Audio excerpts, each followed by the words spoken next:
He's yet to invent a flying metal suit, but American billionaire Elon Musk has already been described as the real-life Iron Man. That's because, like the character Tony Stark, he dreams big, really big. Liftoff. He started SpaceX, the first private company to blast into space. He came up with PayPal when the internet was in its infancy. And Tesla, his electric car company, is putting the fear into America's Motor City. His next project, I have a name for it, which is called the Hyperloop.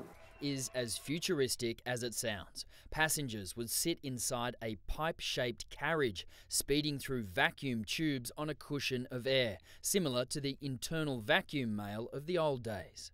And at 1,600 kilometres an hour, it would be twice as fast as a passenger jet. It can never crash. It is immune to weather. So you think this is possible? This is not just... Yes, absolutely.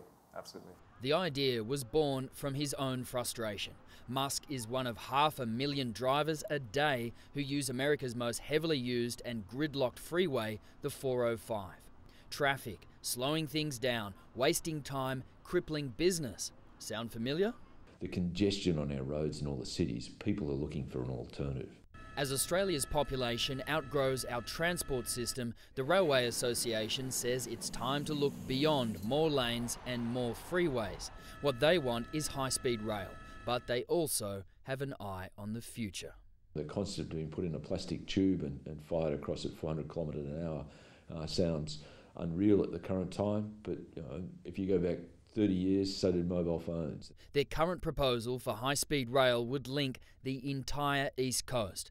If it was a Hyperloop, Brisbane to Melbourne would take about an hour. And that's what has so many people so excited. A commuter train has a top speed of roughly 120 kilometres an hour. The Hyperloop, well, that would look more like this. Now, granted, there's a lot of ifs. If the science becomes reality, if someone will fund it, and if someone will build it. But it would be travelling at up to 20 times the speed of a normal commuter train, which means the world could be about to get a whole lot smaller. Is the science there? Is it possible? I believe it's possible. If not, I wouldn't be part of this. One American company has already started gathering a team and the public support to build it. We then hope by the end of next year to have a subscale model. Right, so a working model within a year. Yes. Their first goal is to link the megacities of Los Angeles and San Francisco.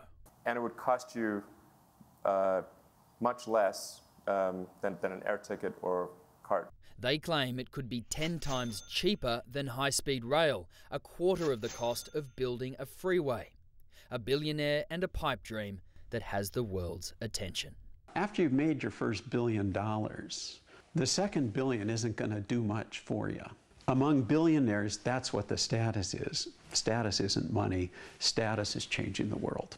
Denham, Hitchcock, 9 News, Los Angeles.